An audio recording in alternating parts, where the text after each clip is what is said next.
This video is only one part of an in-depth review, so check out the rest at thegoodride.com. Thanks for watching. This is an old friend, the Yes Pick Your Line. I've ridden this year over year for many years. It's been out of my quiver for a couple years, and I brought it back in this year, and I'm glad I did. I rode it with Union Atlas, Burton SLX, Burton Taurus, Union Expedition bindings, got some time on my drift boards before the mountains opened, and got some time on some lifts when the mountains were open. Got everything from a little bit of powder, wet, kind of thick powder, but great early season powder. Got some pretty good groomers, and got some bumpy, uneven, but soft and good groomers as well. And then I've had this shape in all kinds of conditions. This model, this shape, this flex basically hasn't changed for a few years, so I've had this in all kinds of conditions in the past. So I know this board really well. And to give you a short summary, this is a great traditional free ride, tapered directional daily driver for those people who are intermediate to experts that want something that has the same cool personality in all conditions and is forgiving and easy to ride. It needs a little more back foot weight on groomers, but a lot less in powder. It's an easy floater. It's got great grip, and it just does a lot of things really well. Nothing amazing, but a lot of things really well. Kind of a directional, tapered directional all mountain board. Now let's get into sizing. This 159 felt great. It was practically perfect for my specs. I love how it works with my size 9 boots, and it handles my weight a little bit on the heavy side early season, eating too much of my kids' foods. Those chicken tenders, man, they're killing me. But anyways, it holds up well. It just felt like a perfect match. I just love this 59. Yeah, I could probably go 62 and get a little more speed, but I like the control of the 59 for my size 9 boots. Now, when it comes to shape, this is tapered directional. It's not that tapered, but it actually feels more tapered than you would think for how little taper there is. This tapered underbite technology definitely makes the board feel a little more washy in the tail. It needs a little more back foot weight than you would think. And going slightly directional in the rear, maybe taking it posi to maybe +3, I found that reduces the washiness on the tail, but it's still a snowboard. You can set it up any way you want. When it comes to the camber profile, there is a good bit of camber between the feet, transitioning into mellow rocker. It feels very stable. You feel that camber underfoot, but it doesn't feel catchy. It's just on that borderline between being semi-locked in and stable, where it just doesn't catch. So you can skid turns pretty easy with this.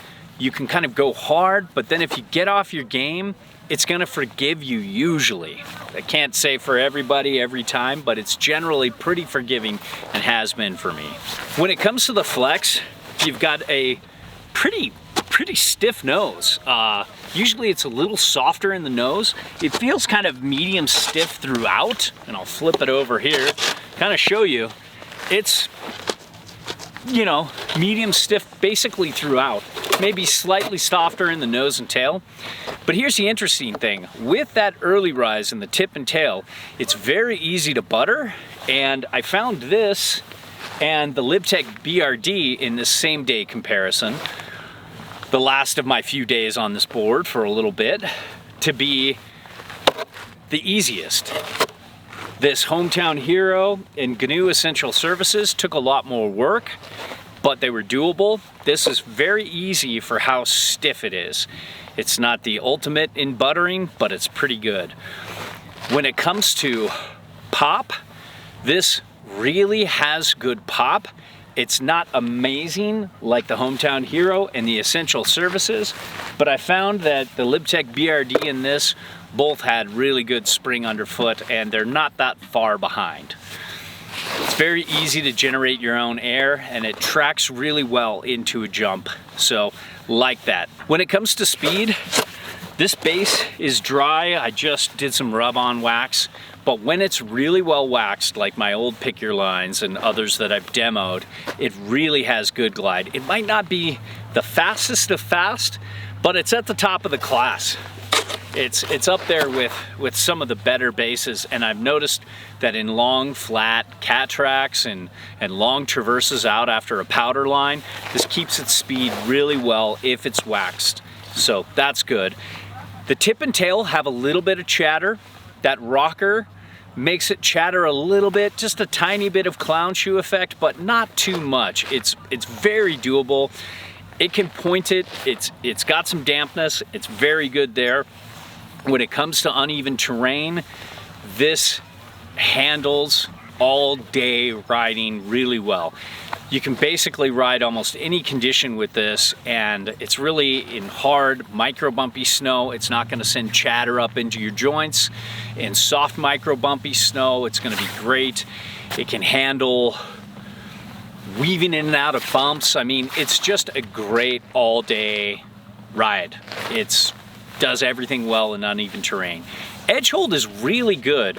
I found that this grips as good or maybe even slightly better as the mellow mag of the Essential Service.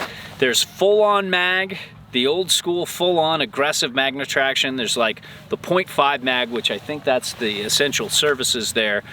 And then there's the really mellow mag of the Bird. This gripped a little bit harder than the Bird, and about the same or maybe even a touch better as the Essential Service. It just borders on being almost as good as that full mag, and it felt a little grabby in the softer snow, but not too grabby. The Essential Services felt a little less grabby. The BRD didn't grab at all. It had enough edge hold. It was a nice balance for today, because there was some hard snow towards the end of the day when things got scraped away. The Hometown Hero, that was where it was probably the least well done there. But so edge hold, very competent, very good grip. Just remember, put a little more back foot weight and you're gonna have a good gripper there. Turning and carving. This is medium fast to fast, edge to edge.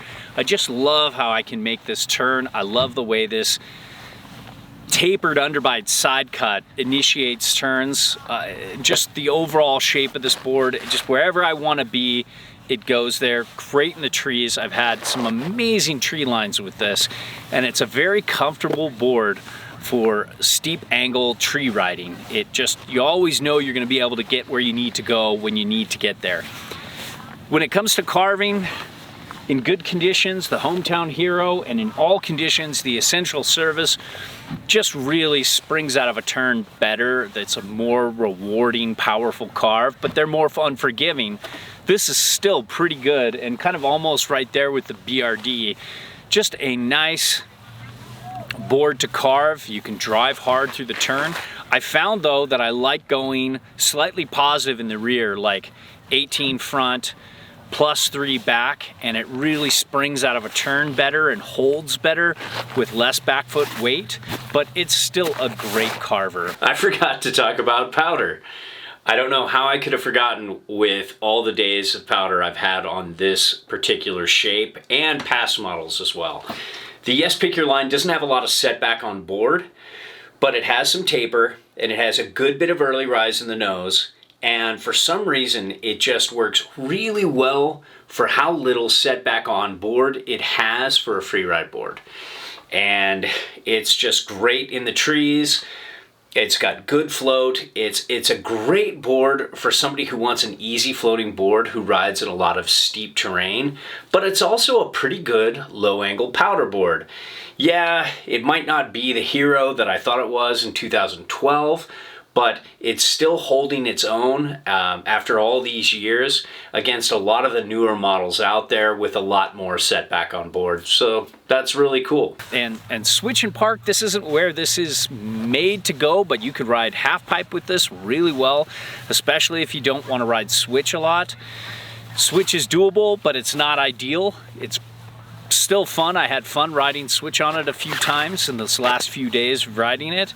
And getting air, this can track into a natural feature or a kicker in a park pretty well. So overall, this is just one of those boards that I love because of its consistency. It just does like good to great in just about everything you want to ride this in. And every way you want to ride this, it just does a good job. It's not amazing at any one thing, but it's just such a great directional daily driver. So there you have it. All our reviews are a best effort, objective opinion from an average rider's perspective. There's no brand oversight, and we're free to say whatever we want. We send back everything unless it's a favorite, then we ask to keep those or straight up buy them. Now, if you need advice, fill out the eHarmony profile in the Contact Us section of the site. It's the only way I can help you properly. If you want to support us, and if what we reviewed appeals to you, it helps if you buy through our links. So, thanks for watching.